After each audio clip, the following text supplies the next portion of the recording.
ਵਾਹਿਗੁਰੂ ਜੀ ਕਾ ਖਾਲਸਾ ਵਾਹਿਗੁਰੂ ਜੀ ਕੀ ਫਤਿਹ। ਸਤਿਗੁਰੂ ਦੀ ਪਾਵਨ ਗੁਰਬਾਣੀ ਦਾ ਫਰਮਾਨ ਹੈ, ਧੰਨ ਧੰਨ ਧੰਨ ਜਨ ਆਇਆ, ਜਿਸ ਪ੍ਰਸਾਦ ਸਭ ਜਗਤ ਤਰਾਇਆ।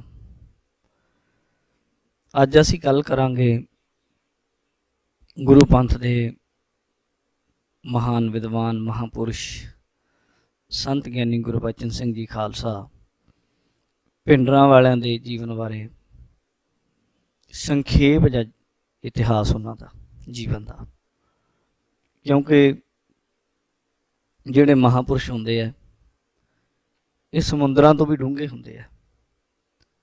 ਮਹਾਂਪੁਰਸ਼ਾਂ ਬਾਰੇ ਕੋਈ ਬੰਦਾ ਇਹ ਗੱਲ ਕਹਿ ਦੇਵੇ ਕਿ ਮੈਂ ਉਹਨਾਂ ਬਾਰੇ ਪੂਰਾ ਸਭ ਕੁਝ ਜਾਣ ਲਿਆ ਜਾਂ ਪੂਰਨ ਵਿਆਖਿਆ ਉਹਨਾਂ ਦੇ ਜੀਵਨ ਦੀ ਕਰ ਦਿੱਤੀ, ਇਹ ਉਸ ਇਨਸਾਨ ਦੀ ਭੁੱਲ ਹੋ ਸਕਦੀ ਹੈ, ਗਲਤੀ ਹੋ ਸਕਦੀ ਹੈ, ਕਿਉਂਕਿ ਮਹਾਂਪੁਰਸ਼ਾਂ ਬਾਰੇ ਪੂਰਨ ਤੌਰ 'ਤੇ ਦੱਸਿਆ ਨਹੀਂ ਜਾ ਸਕਦਾ। ਪਰ ਫਿਰ ਵੀ ਅਸੀਂ ਉਹਨਾਂ ਦੇ ਜੀਵਨ ਉੱਤੇ ਥੋੜ੍ਹੇ ਸਮੇਂ ਵਿੱਚ ਆਪ ਸੰਗਤਾਂ ਨੂੰ ਦੱਸਣਾ ਚਾਹਾਂਗੇ। ਸ਼੍ਰੀਮਾਨ 108 ਪੰਥ ਰਤਨ ਵਿਦਿਆ ਮਾਰਤੰਡ ਬ੍ਰਹਮ ਗਿਆਨੀ, ਵਿਦਿਆ ਵਿੱਚ ਨਿਪੁੰਨ, ਨਾਮ ਬਾਣੀ ਦੇ ਰਸੀਏ, ਪੰਜਾਂ ਕਕਾਰਾਂ ਦੀ ਰਹਿਤ ਬਹਿਤ ਵਿੱਚ ਤਿਆਰ ਬਰ ਤਿਆਰ, ਖਾਲਸੇ ਦੇ ਅਸੂਲਾਂ ਵਿੱਚ ਪੂਰਨ ਸੰਤ ਗਿਆਨੀ ਗੁਰਬਚਨ ਸਿੰਘ ਜੀ ਖਾਲਸਾ ਭਿੰਡਰਾਂ ਵਾਲਿਆਂ ਦਾ ਪਵਿੱਤਰ ਜਨਮ ਹੈ, ਜਿਹੜਾ ਮਾਘ ਦੀ ਪੁੰਨਿਆ, ਜਿਹੜੇ ਪੁਰਾਤਨ ਦੇਸੀ ਮਹੀਨੇ ਸਨ ਗੁਰਮੁਖੋ, ਮਾਘ ਦੀ ਪੁੰਨਿਆ ਫੱਗਣ ਦੀ ਸੰਗਰਾਂਦ 1959 ਬਿਕਰਮੀ ਮੁਤਾਬਕ, ਜੇ ਆਪਾਂ ਦੇਸੀ ਸਨ ਸਾਲ ਜਾਣ ਲਈਏ ਤੇ ਫਿਰ 12 ਫਰਵਰੀ 1902 ਨੂੰ 1902 ਈਸਵੀ ਦਿਨ ਬੁੱਧਵਾਰ ਨੂੰ ਅੰਮ੍ਰਿਤ ਵੇਲੇ ਹੋਇਆ। ਆਪ ਜੀ ਦੇ ਪਿਤਾ ਦਾ ਨਾਮ ਸਰਦਾਰ ਰੂੜ ਸਿੰਘ ਸੀ ਤੇ ਆਪ ਜੀ ਦਾ ਜਿਹੜਾ ਪਿੰਡ ਹੈ, ਪਿੰਡ ਅਖਾੜਾ, ਜਗਰਾਉਂ ਦੇ ਲਾਗੇ, ਜ਼ਿਲ੍ਹਾ ਲੁਧਿਆਣੇ ਦੇ ਵਿੱਚ ਹੋਇਆ। ਮਹਾਂਪੁਰਸ਼ਾਂ ਦਾ ਜੀਵਨ ਬੜਾ ਅਨੋਖਾ ਹੈ, ਪਵਿੱਤਰ ਹੈ।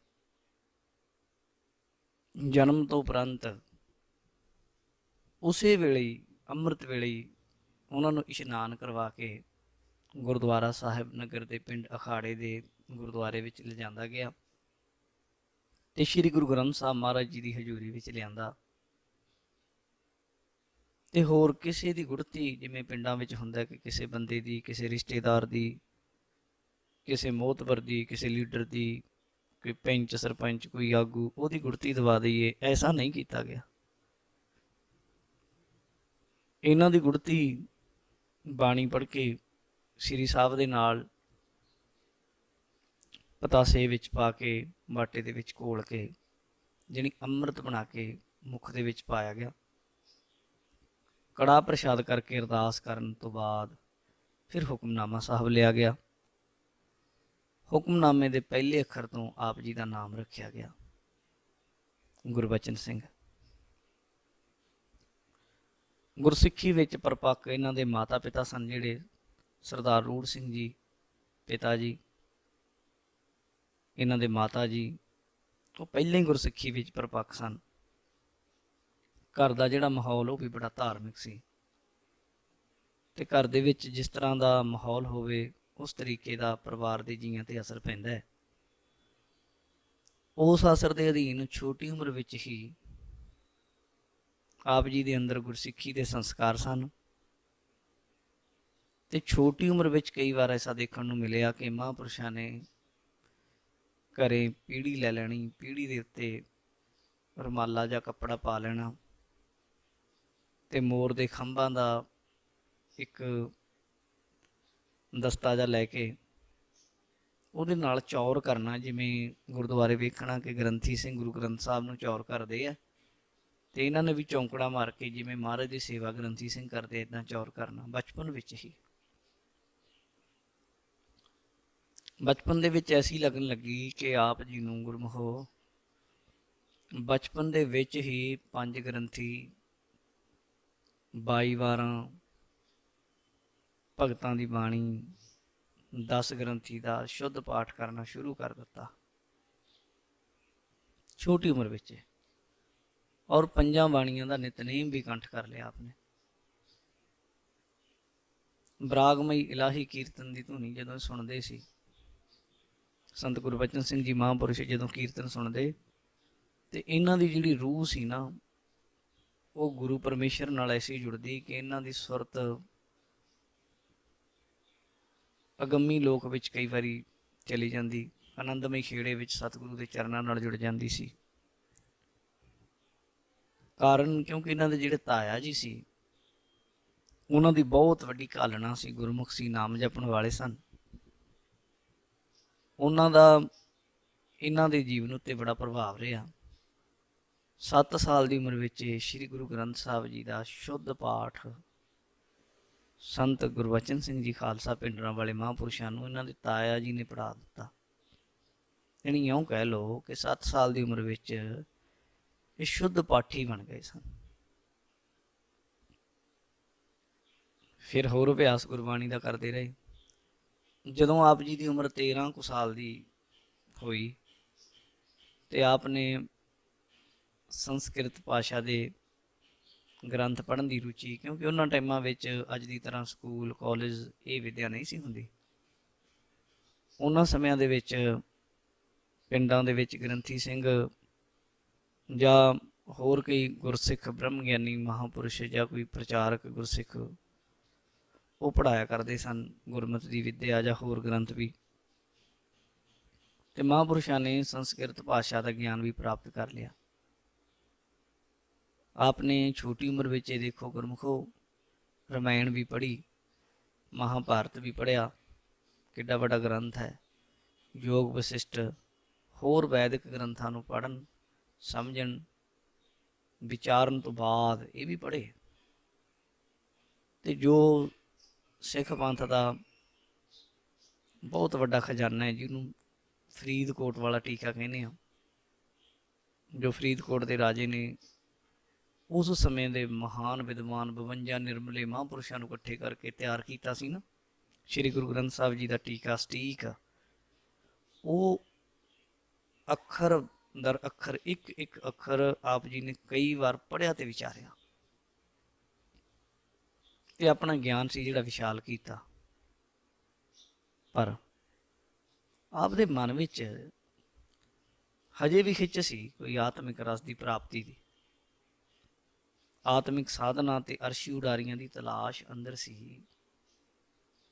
वो जिहड़ी अंदर खिच सी वो किते लभे ना, इन्हां नूं पूरी ना दिसे ना, वो कशिश सी जिहड़ी इन्हां दे अंदर। ये तां जिवें गुरबाणी दा वचन है, पूर्व कर्म अंकुर जब प्रगटियो भेटियो पुरख रसक बैरागी। ਉਹੀ ਗੱਲ ਹੋਈ, ਮਿਟਿਆ ਇੰਦਾ ਅੰਧੇਰ ਮਿਲਤ ਹਰ ਨਾਨਕ ਜਨਮ ਜਨਮ ਕੀ ਸੋਈ ਜਾਗੀ। 1920 ਈਸਵੀ ਵਿੱਚ ਇਹਨਾਂ ਦੇ ਨਗਰ ਪਿੰਡ ਅਖਾੜੇ ਵਿੱਚ ਖਾਲਸਾ ਪੰਥ ਦੀ ਮਹਾਨ ਹਸਤੀ ਪੂਰਨ ਮਹਾਂਪੁਰਸ਼ ਬ੍ਰਹਮ ਗਿਆਨੀ ਤਤਵੇਤੇ ਵਿਦਿਆ ਮਾਰਤੰਡ ਸੰਤ ਗਿਆਨੀ ਸੁੰਦਰ ਸਿੰਘ ਜੀ ਖਾਲਸਾ ਪਿੰਡਰਾਂ ਵਾਲੇ ਮਹਾਂਪੁਰਸ਼ ਪ੍ਰਚਾਰ ਕਰਨ ਆਏ। संत ज्ञानी सुंदर सिंह जी खालसा दमदीन टकसाल दे उगे महापुरुषों विचों सन। आप जी पिंड भिंडरा जो मोगे दे लागे है उत्थे ही अपनी जद्दी जमीन दे विच गुरु घर बना के उत्थे गुरमत दा प्रचार प्रसार करते ते इलाके विच जाया करते सन।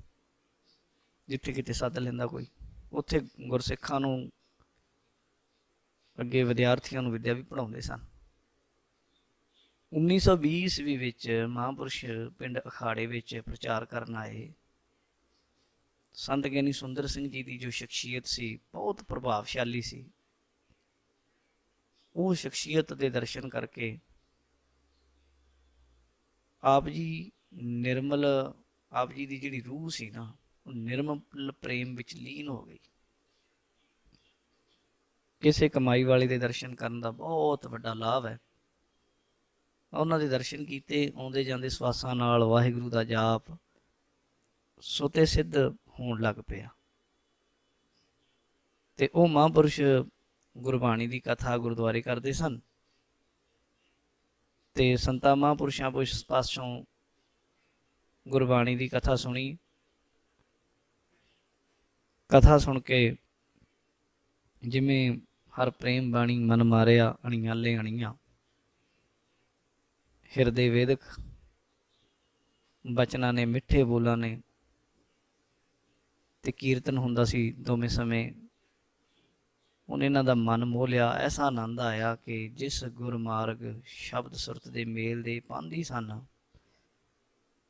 ਉਸ ਦੀ ਸੇਧ ਆਪ ਜੀ ਨੂੰ ਹੁਣ ਮਿਲ ਗਈ। ਪਤਾ ਲੱਗ ਗਿਆ ਕਿ ਜਿਹੜੀ ਚੀਜ਼ ਮੈਂ ਲੱਭਦਾ ਫਿਰਦਾ ਉਹ ਇੱਥੋਂ ਮਿਲੇਗੀ, ਹੋਰ ਕਿਤੇ ਨਹੀਂ ਹੈ।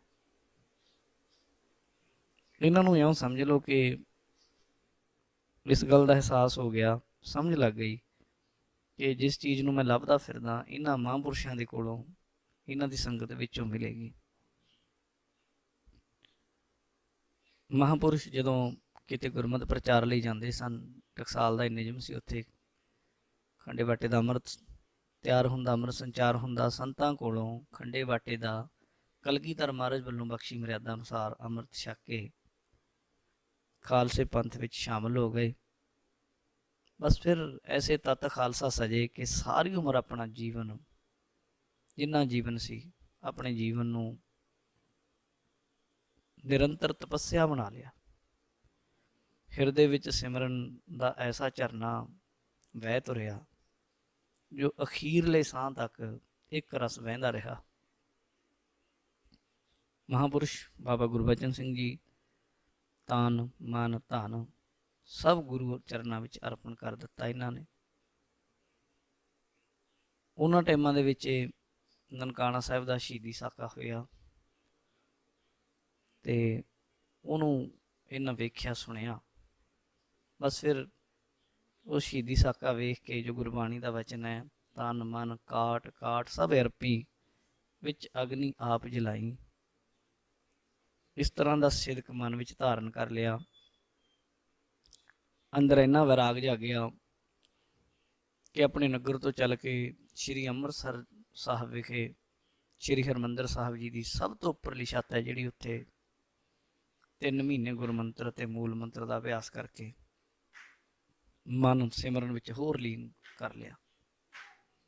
ਜਿਸ ਤਰ੍ਹਾਂ ਗੁਰਬਾਣੀ ਦਾ ਬਚਨ ਹੈ, ਜਪਜੀ ਸਾਹਿਬ ਦਾ ਜਤ ਪਾਹਾਰਾ ਧੀਰਜ ਸੁਨਿਆਰ, ਇਹ ਬਹੁਤ ਵੱਡੀ ਅਵਸਥਾ ਹੈ। ਇਸ ਅਵਸਥਾ ਦੇ ਧਾਰਨੀ ਮਹਾਂਪੁਰਸ਼ ਹੋ ਗਏ। 18 ਕੁ ਸਾਲ ਦੀ ਉਮਰ ਵਿੱਚ ਆਪ ਜੀ ਦੇ ਮਾਤਾ ਪਿਤਾ ਨੇ ਆਪ ਜੀ ਦਾ ਵਿਆਹ ਵੀ ਕੀਤਾ। ਆਪ ਜੀ ਦੇ ਗ੍ਰਹਿ ਵਿਖੇ 2 ਸਪੁੱਤਰ ਵੀ ਜਨਮੇ। ਪਰ ਆਪ ਜੀ ਦਾ ਜੋ ਅੰਦਰਲਾ ਝੁਕਾਅ ਸੀ, ਜੋ ਅੰਦਰਲੀ ਖਿੱਚ ਸੀ, ਉਹ ਗੁਰਬਾਣੀ ਵੱਲ ਹੀ ਸੀ। ਤੇ ਆਪ ਜੀ ਪੱਕੇ ਤੌਰ ਤੇ ਹੀ ਮਹਾਂਪੁਰਸ਼ ਸੰਤ ਗਿਆਨੀ ਗੁਰਬਚਨ ਸਿੰਘ ਜੀ ਖਾਲਸਾ ਭਿੰਡਰਾਂ ਵਾਲੇ, ਉਹਨਾਂ ਕੋਲ ਪਹੁੰਚ ਗਏ। 1921 ਈਸਵੀ ਵਿੱਚ ਭਿੰਡਰ ਕਲਾਂ ਗੁਰਦੁਆਰਾ ਸਾਹਿਬ ਪਹੁੰਚ ਕੇ ਮਹਾਂਪੁਰਖਾਂ ਨੂੰ ਮਿਲੇ ਤੇ ਨਿਮਰਤਾ ਸਹਿਤ ਬ੍ਰਹਮ ਵਿਦਿਆ ਜਾਣੀ ਗੁਰਮਤਿ ਦੀ ਵਿਦਿਆ ਦੀ ਦਾਤ ਮੰਗੀ, ਝੋਲੀ ਅੱਡ ਕੇ ਮਹਾਂਪੁਰਸ਼ੋ ਕਿਰਪਾ ਕਰੋ, ਹੁਣ ਬਹੁਤ ਜਨਮ ਵਿਚਰੇ ਥੇ ਮਾਧੋ, ਇਹ ਜਨਮ ਤੁਮਾਰੇ ਲੇਖੇ ਲੱਗ ਜਾਏ। ਮਹਾਂਪੁਰਸ਼ ਹੁੰਦੇ ਆ ਜਿਹੜੇ, ਉਹ ਦੂਰ ਦ੍ਰਿਸ਼ਟੀ ਵਾਲੇ ਹੁੰਦੇ ਆ। ਉਹਨਾਂ ਦੀ ਜਿਹੜੀ ਨਜ਼ਰ ਹੁੰਦੀ ਹੈ ਬੜੀ ਪਾਰਖੂ ਹੁੰਦੀ ਹੈ। ਉਹਨਾਂ ਨੇ ਪਰਖ ਲਿਆ ਸੀ ਕਿ ਅਮੋਲਕ ਹੀਰਾ ਹੈ। ਅਮੋਲਕ ਹੀਰੇ ਦੀ ਜਿਹੜੀ ਪਰਖ ਹੈ ਕਿਸੇ ਜੌਹਰੀ ਨੂੰ ਹੁੰਦੀ ਹੈ। ਉਹਨਾਂ ਨੇ ਜੌਹਰੀ ਦੀ ਨਿਗਾਹ ਨਾਲ ਪਰਖ ਕੇ ਭਵਿੱਖ ਦੀ ਮੁੰਦਰੀ ਵਿੱਚ ਜੜਨ ਲਈ ਸਾਂਭ ਕੇ ਆਪਣੇ ਗਲ ਨਾਲ ਲਾ ਲਿਆ। ਤੇ ਆਪ ਜੀ ਪੱਕੇ ਤੌਰ ਤੇ ਫਿਰ 1921 ਤੋਂ ਬਾਅਦ ਜੱਥੇ ਵਿੱਚ ਰਹਿਣ ਲੱਗ ਪਏ ਭਿੰਡਰਾਂ। ਸ਼੍ਰੀ ਗੁਰੂ ਨਾਨਕ ਦੇਵ ਜੀ ਦੇ ਦਰ ਪਹੁੰਚਣ ਲਈ ਅਖੰਡ ਸਰੂਪ ਦੇ ਆਸ਼ਕ ਬਣ ਕੇ ਆਪ ਜੀ ਨੇ ਜੱਥੇ ਦੀ, ਗੁਰੂ ਕੇ ਸਿੰਘਾਂ ਦੀ, ਗੁਰੂ ਕੀ ਸੰਗਤ ਦੀ, ਮਹਾਂਪੁਰਸ਼ ਸੰਤ ਗਿਆਨੀ ਗੁਰਬਚਨ ਸਿੰਘ ਜੀ ਖਾਲਸਾ ਭਿੰਡਰਾਂ ਵਾਲਿਆਂ ਨੇ, ਸੰਤ ਗਿਆਨੀ ਸੁੰਦਰ ਸਿੰਘ ਜੀ ਖਾਲਸਾ ਭਿੰਡਰਾਂ ਵਾਲਿਆਂ ਦੀ ਸੇਵਾ ਕੀਤੀ। ਨਾਮ ਸਿਮਰਨ ਜਪ ਤਪ ਵਿੱਚ ਬਸ ਜੁੜ ਗਏ, ਸੇਵਾ ਸਿਮਰਨ ਵਿੱਚ। ਆਪ ਜੀ ਦਾ ਰੋਜ਼ ਦਾ ਨੇਮ ਬਹੁਤ ਵੱਡਾ ਸੀ ਗੁਰਮੁਖੋ। ਆਪ ਜੀ ਰੋਜ਼ ਨੇਮ ਨਾਲ 1 ਵਜੇ ਅੰਮ੍ਰਿਤ ਵੇਲੇ ਉੱਠਦੇ ਸਨ। ਸੰਤ ਗਿਆਨੀ ਗੁਰਬਚਨ ਸਿੰਘ ਜੀ ਇਸ਼ਨਾਨ ਕਰਕੇ ਸਵਾ ਪਹਿਰ ਨਾਮ ਸਿਮਰਨ ਵਿੱਚ ਲੀਨ ਰਹਿੰਦੇ। ਮਹਾਂਪੁਰਖਾਂ ਨੇ ਗੁਰਦੁਆਰੇ ਸਾਹਿਬ ਦਾ ਇਸ਼ਨਾਨ, ਜਾਣੀ ਦਰਬਾਰ ਸਾਹਿਬ ਦਾ ਇਸ਼ਨਾਨ, ਸ਼੍ਰੀ ਗੁਰੂ ਗ੍ਰੰਥ ਸਾਹਿਬ ਜੀ ਦਾ ਪ੍ਰਕਾਸ਼, ਪਹਿਲਾਂ ਇਸ਼ਨਾਨ ਕਰਾਉਣਾ, ਫਿਰ ਵਿਛਾਈ ਕਰਾਉਣੀ, ਫਿਰ ਗੁਰੂ ਗ੍ਰੰਥ ਸਾਹਿਬ ਜੀ ਦਾ ਪ੍ਰਕਾਸ਼, ਉਸ ਤੋਂ ਬਾਅਦ ਜਪਜੀ ਸਾਹਿਬ, ਸੁਖਮਨੀ ਸਾਹਿਬ ਆਦਿਕ ਪਾਠ, ਕੀਰਤਨ ਦੀ ਆਰੰਭਤਾ ਕਰਾਉਣ ਦੀ ਸੇਵਾ ਸੰਤ ਸੁੰਦਰ ਸਿੰਘ ਜੀ ਨੇ ਇਹਨਾਂ ਨੂੰ ਸੌਂਪੀ ਕਿ ਜਿੰਨਾ ਚਿਰ ਕੀਰਤਨ ਆਰੰਭ ਨਹੀਂ ਹੁੰਦਾ ਪਹਿਲਾਂ ਪ੍ਰਕਾਸ਼ ਕਰਨਾ, ਅੰਦਰੋਂ ਸੇਵਾ ਕਰਨੀ, ਸਾਰੀ ਜ਼ਿੰਮੇਵਾਰੀ ਆਪ ਜੀ ਨੇ ਬੜੀ ਸੁਗੜਤਾ, ਸੁਚਮਤਾ, ਸੰਜਮ ਨਾਲ, ਭਰੋਸੇ ਨਾਲ, ਪ੍ਰੇਮ ਨਾਲ, ਦ੍ਰਿੜਤਾ ਨਾਲ ਉਹ ਨਿਭਾਈ ਵੀ। ਮਹਾਂਪੁਰਖਾਂ ਨੇ ਬੜੇ ਨਿੱਘੇ ਚਾਅ ਨਾਲ ਆਪ ਜੀ ਨੂੰ, ਸੰਤ ਗਿਆਨੀ ਸੁੰਦਰ ਸਿੰਘ ਜੀ ਨੇ, ਇਹ ਵੀ ਸਨ ਤੇ ਹੋਰ ਵੀ ਬੜੇ ਸਾਰੇ ਵਿਦਿਆਰਥੀ ਸੰਤ ਗਿਆਨੀ ਸੁੰਦਰ ਸਿੰਘ ਜੀ ਕੋਲੋਂ ਪੜ੍ਹਦੇ ਹੁੰਦੇ ਸਨ ਗੁਰਬਾਣੀ। ਸ਼੍ਰੀ ਗੁਰੂ ਗ੍ਰੰਥ ਸਾਹਿਬ ਜੀ ਦੀ ਗੁਰਬਾਣੀ ਦੀ ਕਥਾ ਸੀ ਜਿਹੜੀ 4 ਵਾਰ ਸੁਣਾਈ ਇਹਨਾਂ ਨੂੰ, 4 ਕਥਾ ਸੰਪੂਰਨ ਸੁਣਾਈਆਂ। ਔਰ ਉਹਦੇ ਨਾਲ ਹੀ ਭਾਈ ਗੁਰਦਾਸ ਜੀ ਦੀਆਂ ਵਾਰਾਂ, ਜੋ ਗੁਰੂ ਘਰ ਦੇ ਬਹੁਤ ਵੱਡੇ ਵਿਦਵਾਨ, ਜਿਨ੍ਹਾਂ ਤੋਂ ਗੁਰੂ ਅਰਜਨ ਦੇਵ ਜੀ ਨੇ ਪਹਿਲੀ ਜੋ ਗੁਰੂ ਗ੍ਰੰਥ ਸਾਹਿਬ ਜੀ ਦੀ ਬੀੜ ਤਿਆਰ ਕੀਤੀ, ਲਿਖਵਾਈ, ਉਹਨਾਂ ਦੀਆਂ ਵਾਰਾਂ, ਉਹਨਾਂ ਦੇ ਕਵਿੱਤ, ਸਵਈਏ, ਉਸ ਦੇ ਨਾਲ ਨਾਲ ਜੋ ਬਹੁਤ ਮਹਿੰਗੀ ਬਾਣੀ ਹੈ ਭਾਈ ਸਾਹਿਬ ਭਾਈ ਨੰਦ ਲਾਲ ਜੀ ਦੀ ਰਚਨਾ, ਬਹੁਤ ਸਾਰੀ ਫਾਰਸੀ ਵਿੱਚ ਹੈ, ਉਹਨਾਂ ਦੇ ਰਹਿਤਨਾਮੇ ਹੈ, ਉਹ ਸਾਰੇ ਸ਼੍ਰੀ ਗੁਰੂ ਗੋਬਿੰਦ ਸਿੰਘ ਮਹਾਰਾਜ ਜੀ ਦੀ ਪਾਵਨ ਗੁਰਬਾਣੀ, ਸ਼੍ਰੀ ਦਸਮ ਗ੍ਰੰਥ ਸਾਹਿਬ, ਔਰ ਇਸ ਦੇ ਨਾਲ ਨਾਲ ਇਤਿਹਾਸਕ ਗ੍ਰੰਥ ਜਿਵੇਂ ਕਿ ਸ਼੍ਰੀ ਗੁਰੂ ਪ੍ਰਤਾਪ ਸੂਰਜ ਗ੍ਰੰਥ, ਸ਼੍ਰੀ ਗੁਰੂ ਪੰਥ ਪ੍ਰਕਾਸ਼, ਸ਼੍ਰੀ ਗੁਰੂ ਬਿਲਾਸ ਪਾਤਸ਼ਾਹੀ 6ਵੀਂ, ਗੁਰੂ ਬਿਲਾਸ ਪਾਤਸ਼ਾਹੀ 10ਵੀਂ, ਮਹਿਮਾ ਪ੍ਰਕਾਸ਼, ਵਾਰੀ ਗੁਰੂ ਖਾਲਸਾ ਇਤਿਆਦਿਕ, ਹੋਰ ਵੀ ਜਿਤਨੇ ਪ੍ਰਮਾਣਿਕ ਗ੍ਰੰਥ ਨੇ ਨਾ ਇਤਿਹਾਸ ਦੇ, ਮਹਾਂਪੁਰਸ਼ਾਂ ਨੇ ਉਹ ਸਾਰੇ ਵਿਸਥਾਰ ਪੂਰਵਕ ਪੜ੍ਹੇ। ਤੇ ਸੰਤ ਗਿਆਨੀ ਗੁਰਬਚਨ ਸਿੰਘ ਜੀ ਨੇ ਗਿਆਨੀ ਸੁੰਦਰ ਸਿੰਘ ਜੀ ਦੇ ਹੋਣਾ ਦੇ ਕੋਲੋਂ ਪੜ੍ਹੇ। ਜਪ ਕਰਨਾ, ਸਿਮਰਨ ਕਰਨਾ, ਸਰਵਣ ਕਰਨਾ, ਮੰਨਣ ਕਰਨਾ, ਨਿਧਿਆਸਨ ਰਾਹੀਂ ਆਪ ਜੀ ਦੇ ਅੰਦਰ ਗੁਰਬਾਣੀ ਦੇ ਗੂਝ ਅਰਥਾਂ ਦਾ ਗਿਆਨ ਦਾ ਅਨੁਭਵ ਪ੍ਰਗਟ ਹੋ ਗਿਆ। ਇਹ ਜਿਹੜਾ ਗੁਰਮਤ ਦਾ ਮਾਰਗ ਹੈ ਇਕੱਲਾ ਕਹਿਣੀ ਨਹੀਂ, ਇਹਦੇ ਵਿੱਚ ਕਥਨੀ ਦੇ ਨਾਲ ਨਾਲ ਕਰਨੀ ਬਹੁਤ ਮਾਇਨੇ ਰੱਖਦੀ ਹੈ। ਆਪ ਜੀ ਦੇ ਅੰਦਰ ਉਹ ਜਿਹੜੀ ਸਾਰਾ ਗਿਆਨ ਦਾ ਜਿਹੜਾ ਅਨੁਭਵ ਪ੍ਰਗਟ ਹੋ ਗਿਆ। ਇਸ ਦੇ ਨਾਲ ਨਾਲ ਦੂਜੇ ਜਿੰਨੇ ਵੀ ਮਤ ਮਤਾਂਤਰ ਹੁੰਦੇ ਆ ਉਹਨਾਂ ਦੀ ਜਾਣਕਾਰੀ ਲਈ ਵੀ ਮਹਾਂਪੁਰਸ਼ਾਂ ਨੇ ਹੋਰ ਵੀ ਗ੍ਰੰਥ ਪੜ੍ਹੇ, ਕਿਉਂਕਿ ਜੋ ਗੁਰੂ ਘਰ ਦਾ ਵਿਦਵਾਨ ਹੈ, ਜਿੱਥੇ ਉਹ ਗੁਰਮਤ ਦੀ ਸੋਝੀ ਰੱਖਦਾ ਹੈ, ਉੱਥੇ ਨਾਲੋਂ ਨਾਲ ਹੋਰ ਮਤ ਮਤਾਂਤਰ ਉਹਨੂੰ ਪੜ੍ਹਨੇ ਪੈਂਦੇ ਆ। ਤੇ ਇਸ ਲਈ ਮਹਾਂਪੁਰਸ਼ਾਂ ਨੇ ਜਾਣਕਾਰੀ ਲਈ ਜੋ ਵੇਦਾਂਤ ਦੇ ਉੱਚ ਕੋਟੀ ਦੇ ਗ੍ਰੰਥ, ਜਿਨ੍ਹਾਂ ਵਿੱਚੋਂ ਵਿਚਾਰ ਸਾਗਰ,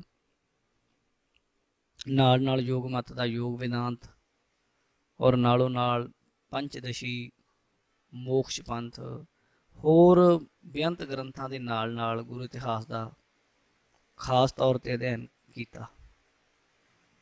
ਤਕਰੀਬਨ 1.25 ਲੱਖ ਜਪਜੀ ਸਾਹਿਬ ਦੇ ਪਾਠ ਅਤੇ 36 ਲੱਖ ਮੂਲ ਮੰਤਰ ਦਾ ਜਾਪ ਤੇ ਬੇਅੰਤ ਵਾਹਿਗੁਰੂ ਮੰਤਰ ਦਾ ਸਿਮਰਨ ਕਰਵਾਇਆ ਸੰਤ ਗਿਆਨੀ ਸੁੰਦਰ ਸਿੰਘ ਜੀ ਨੇ। ਇਸ ਪ੍ਰਕਾਰ ਆਪ ਜੀ ਦਾ ਮਨ ਸਦਾ ਗੁਰਬਾਣੀ ਵਿੱਚ ਲੱਗਾ ਰਹਿੰਦਾ। ਐਸਾ ਵੀ ਮਹਾਂਪੁਰਸ਼ਾਂ ਦੇ ਜੀਵਨ ਵਿੱਚੋਂ ਮਿਲਦਾ ਹੈ ਕਿ ਕਈ ਵਾਰ ਜਦੋਂ ਆਪ ਜੀ ਰਾਤ ਨੂੰ ਸੌਂਦੇ ਤੇ ਸੁੱਤਿਆਂ ਪਿਆਂ ਆਪ ਜੀ ਗੁਰਬਾਣੀ ਪੜ੍ਹਿਆ ਕਰਦੇ ਤੇ ਕਈ ਸਿੰਘ ਕੋਲ ਬੈਠ ਜਾਇਆ ਕਰਦੇ ਤੇ ਗੁਰਬਾਣੀ ਸੁਣਿਆ ਕਰਦੇ। ਤੇ ਇੱਕ ਵੀ ਅੱਖਰ ਗੁਰਬਾਣੀ ਦਾ, ਇੱਕ ਵੀ ਪੰਕਤੀ ਜਦੋਂ ਆਪ ਪੜ੍ਹਦੇ, ਕੋਈ ਲਗ ਮਾਤਰ ਵੱਧ ਘੱਟ ਨਹੀਂ ਸੀ ਲਾਉਂਦੇ ਸੁਪਨੇ ਵਿੱਚ ਵੀ। ਤਾਂ ਆਪ ਜੀ ਦੀ ਅਵਸਥਾ ਦਾ ਸਹਿਜੇ ਹੀ ਪਤਾ ਲੱਗਦਾ। ਆਪ ਜੀ ਦੀ ਆਵਾਜ਼ ਜਿਹੜੀ ਮਹਾਂਪੁਰਸ਼ਾਂ ਦੀ ਬੜੀ ਸੁਰੀਲੀ ਸੀ, ਪਾਠ ਬੜਾ ਸ਼ੁੱਧ ਸੀ, ਗੁਰਬਾਣੀ ਨਾਲ ਅਟੁੱਟ ਪਿਆਰ ਹੋਣ ਕਰਕੇ ਨਾ ਸੰਤ ਗਿਆਨੀ ਸੁੰਦਰ ਸਿੰਘ ਜੀ ਖਾਲਸਾ ਜੀ ਜਦੋਂ ਕਥਾ ਕਰਦੇ ਤੇ ਆਪ ਜੀ ਤੋਂ ਫਿਰ ਬਾਣੀ ਪੜ੍ਹਾਉਣ ਲੱਗ ਪਏ, ਜਿਹਨੇ ਪਾਠੀ ਲਾ ਲਿਆ ਆਪ ਜੀ ਨੂੰ।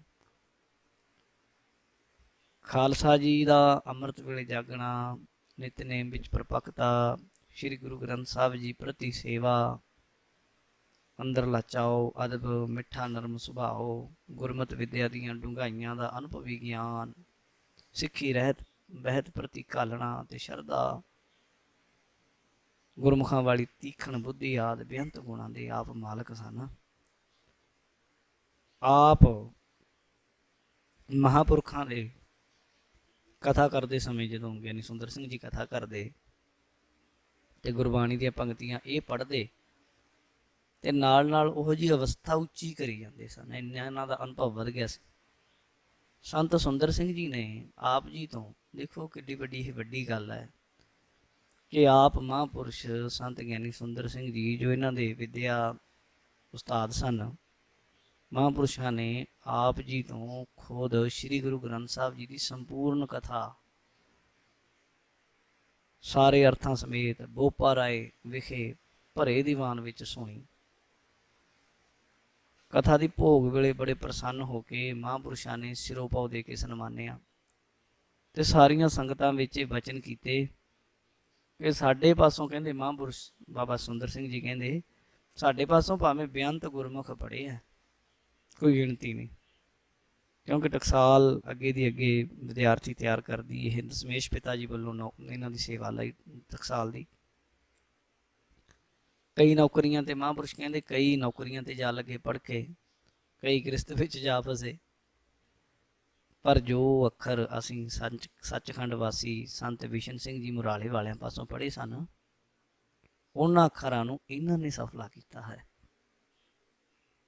ਮਹਾਂਪੁਰਸ਼ਾਂ ਪਾਸੋਂ ਸਾਨੂੰ ਜਿਹੜੀ ਬਖਸ਼ਿਸ਼ ਹੋਈ ਸੀ ਉਹ ਅਸੀਂ ਅੱਜ ਆਪਣੇ ਵੱਲੋਂ ਇਹਨਾਂ ਦੀ ਝੋਲੀ ਪਾਉਂਦੇ ਹਾਂ। ਦੇਖੋ, ਜੋ ਜਾਪ ਤਪ ਕਮਾਈ, ਜੋ ਕੁਝ ਵੀ ਵਿਦਿਆ ਗਿਆਨ ਅਨੁਭਵ ਮਿਲਿਆ, ਇਹਨਾਂ ਦੀ ਝੋਲੀ ਪਾਇਆ ਤੇ ਨਾਲ ਵਚਨ ਕੀਤੇ ਕਲਗੀਧਰ ਪਿਤਾ ਜੀ ਦੀ ਚਲਾਈ ਹੋਈ ਦਮਦਮੀ ਟਕਸਾਲ ਦੀ ਸੇਵਾ ਸੰਭਾਲ ਦੀ ਸਾਰੀ ਜ਼ਿੰਮੇਵਾਰੀ ਇਹਨਾਂ ਨੂੰ ਸੌਂਪਦੇ ਹਾਂ ਤੇ ਗੁਰੂ ਘਰ ਵੱਲੋਂ ਸਿਰੋਂ ਪਾਓ ਇਹਨਾਂ ਨੂੰ ਬਖਸ਼ਦੇ ਹਾਂ। ਇਉਂ ਸਮਝ ਲਓ 4 ਫੱਗਣ ਸੰਮਤ 1986 ਜਾਂ ਬਿਕਰਮੀ ਮੁਤਾਬਕ 4 ਫੱਗਣ 1986 ਤੇ ਜੋ ਈਸਵੀ ਸਨ ਹੈ 15 ਫਰਵਰੀ 1930 ਈਸਵੀ ਨੂੰ ਮਹਾਂਪੁਰਸ਼ ਸੰਤ ਬਾਬਾ ਗੁਰਬਚਨ, ਸੰਤ ਬਾਬਾ ਸੁੰਦਰ ਸਿੰਘ ਜੀ ਖਾਲਸਾ ਪਿੰਡਰਾਂ ਵਾਲੇ ਸੱਚਖੰਡ ਜਾ ਵਿਰਾਜੇ।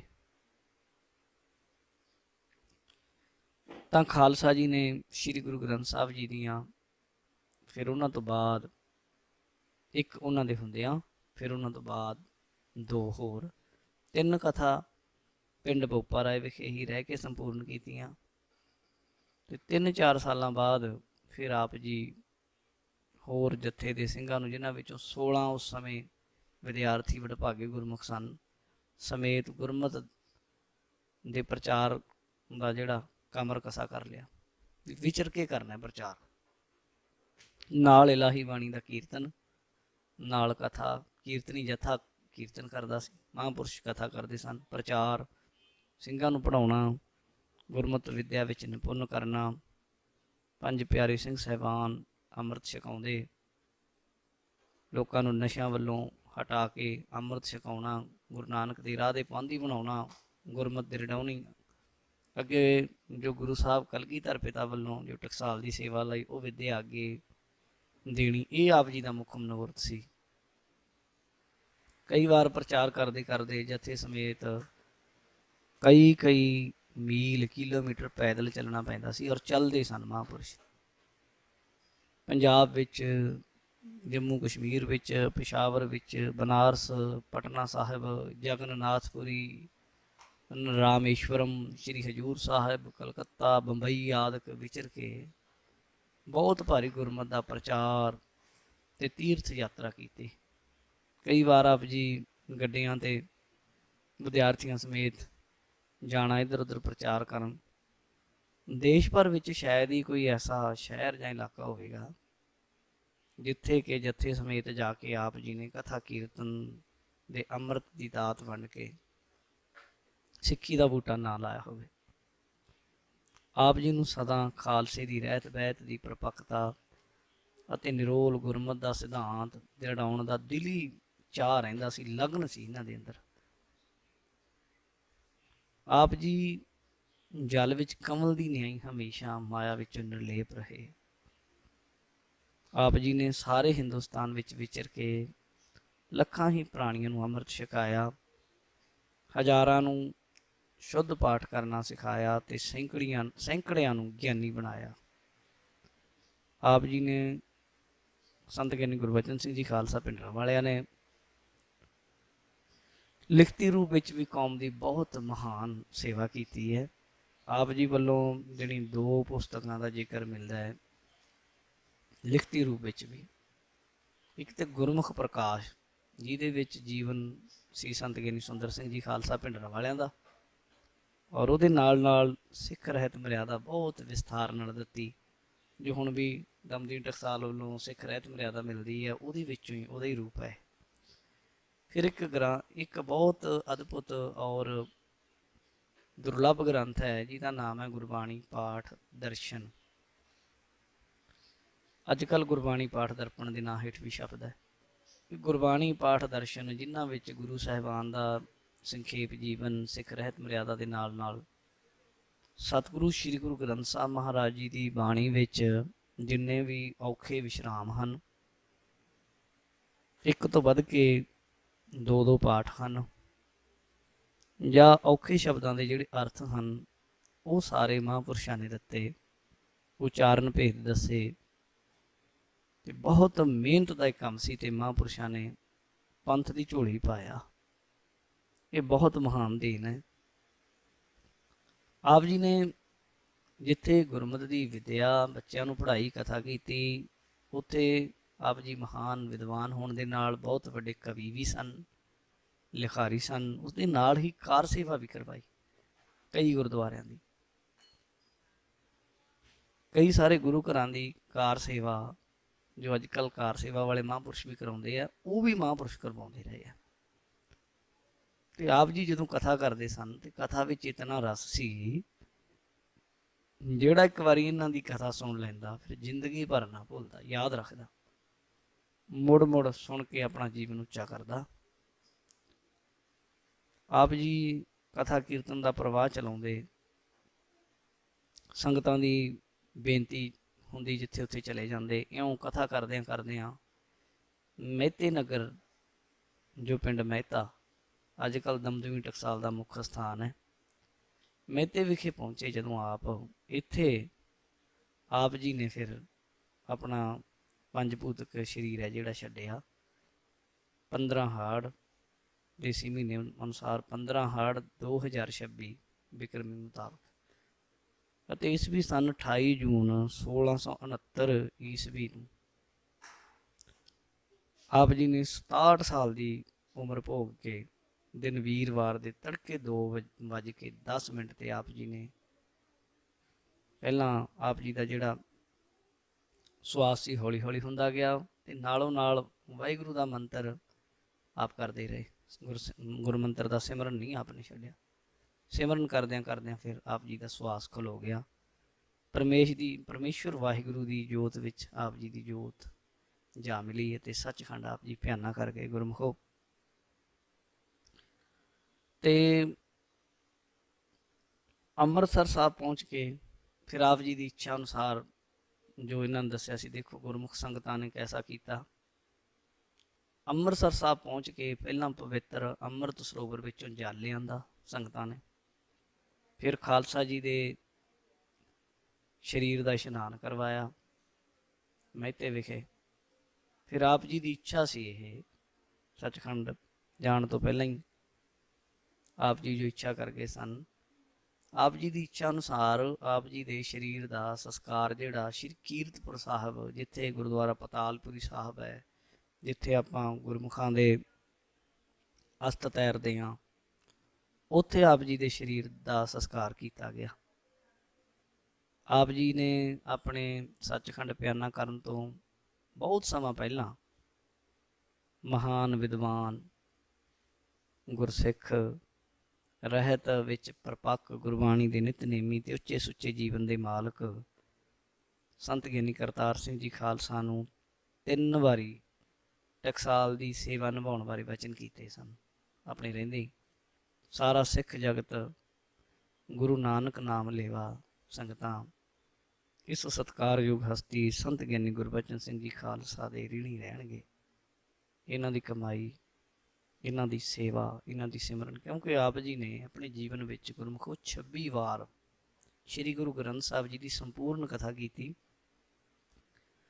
ਤੇ 27ਵੀਂ ਕਥਾ ਆਪ ਜੀ ਜਦੋਂ ਜਾਰੀ ਸੀ, ਜਦੋਂ ਆਪ ਜੀ ਸੱਚਖੰਡ ਪਿਆਨਾ ਕਰ ਗਏ। ਬੇਅੰਤ ਗੁਰਬਾਣੀ ਦੇ ਪਾਠੀ ਤਿਆਰ ਕੀਤੇ, ਕਥਾਵਾਚਕ ਗਿਆਨੀ ਤਿਆਰ ਕੀਤੇ, ਮਹਾਂਪੁਰਸ਼ ਨਾਮ ਜਪਣ ਵਾਲੇ ਤਿਆਰ ਕੀਤੇ ਤੇ ਇਹਨਾਂ ਦੀ ਐਸੀ ਦੇਣ ਦੇ ऋणी ਹਾਂ ਆਪਾਂ ਸਾਰੇ ਰਹਾਂਗੇ, ਜਿਨ੍ਹਾਂ ਨੇ ਮਨੁੱਖਤਾ ਦੇ ਭਲੇ ਲਈ ਚੌਂ ਕੁੰਟਾਂ ਵਿੱਚ ਵਿਚਰ ਕੇ ਤਕਰੀਬਨ 40 ਸਾਲ ਨਿਰੋਲ ਗੁਰਮਤਿ ਦਾ ਪ੍ਰਚਾਰ ਕਰਕੇ ਹਜ਼ਾਰਾਂ ਪ੍ਰਾਣੀਆਂ ਨੂੰ ਜੀਵਨ ਦਾਨ ਦਿੱਤਾ, ਨਾਮ ਦਾਨ ਨਾਲ ਜੋੜਿਆ, ਗੁਰੂ ਦੇ ਨਾਲ, ਆਪਣੀ ਦੇਹ ਨਾਲ ਨਹੀਂ ਜੋੜਿਆ, ਗੁਰੂ ਨਾਲ ਜੋੜਿਆ। ਆਪ ਜੀ ਦੀ ਮਹਾਨ ਘਾਲਣਾ ਦਾ ਵਰਣਨ ਜਿੰਨਾ ਵੀ ਹੋ ਸਕੇ ਥੋੜ੍ਹਾ ਹੈ, ਜਿੰਨਾ ਵੀ ਕਰ ਸਕੀਏ ਥੋੜ੍ਹਾ ਹੈ। ਤਾਂ ਇਹ ਸੰਖੇਪ ਜੀਵਨ ਮਹਾਂਪੁਰਸ਼ ਸੰਤ ਗਿਆਨੀ ਗੁਰਬਚਨ ਸਿੰਘ ਜੀ ਖਾਲਸਾ ਪਿੰਡਰਾਂ ਵਾਲੇ, ਉਹਨਾਂ ਦੇ ਬਾਰੇ ਆਪ ਜੀ ਦੇ ਸਨਮੁਖ ਪੇਸ਼ ਵੀ ਕੀਤਾ ਹੈ। ਸੋ ਉਮੀਦ ਹੈ ਆਪ ਜੀ ਮਹਾਂਪੁਰਸ਼ਾਂ ਦੇ ਜੀਵਨ ਤੋਂ ਲਾਹਾ ਲਓਗੇ। ਔਰ ਜਿਨ੍ਹਾਂ ਕਿਸੇ ਨੇ ਮਹਾਂਪੁਰਸ਼ਾਂ ਦੀ ਕਥਾ ਸੁਣਨੀ ਹੋਵੇ, ਸਮੁੱਚੀ ਕਥਾ ਨੈੱਟ ਦੇ ਉੱਤੇ ਗੁਰੂ ਗ੍ਰੰਥ ਸਾਹਿਬ ਜੀ ਦੀ ਮਹਾਂਪੁਰਸ਼ਾਂ ਦੀ ਮਿਲ ਜਾਂਦੀ ਹੈ। ਭਾਈ ਗੁਰਦਾਸ ਜੀ ਦੀਆਂ ਵਾਰਾਂ ਦੇ ਵਿੱਚੋਂ ਬਹੁਤ ਸਾਰੀਆਂ ਵਾਰਾਂ ਦੀ ਕੁਝ ਕੁ ਨੂੰ ਛੱਡ ਕੇ ਆਪ ਜੀ ਦੀ ਕਥਾ ਮਿਲ ਜਾਂਦੀ ਹੈ। ਤਾਂ ਆਪ ਜੀ ਦੀ ਐਸੀ ਸੇਵਾ ਤੋਂ ਖਾਲਸਾ ਪੰਥ ਹਮੇਸ਼ਾ ਲਾਭ ਲੈਂਦਾ ਰਹੇਗਾ। ਲਾਹੇ ਲਓ। ਸਭਨਾਂ ਦਾ ਧੰਨਵਾਦ। ਵਾਹਿਗੁਰੂ ਜੀ ਕਾ ਖਾਲਸਾ, ਵਾਹਿਗੁਰੂ ਜੀ ਕੀ ਫਤਿਹ।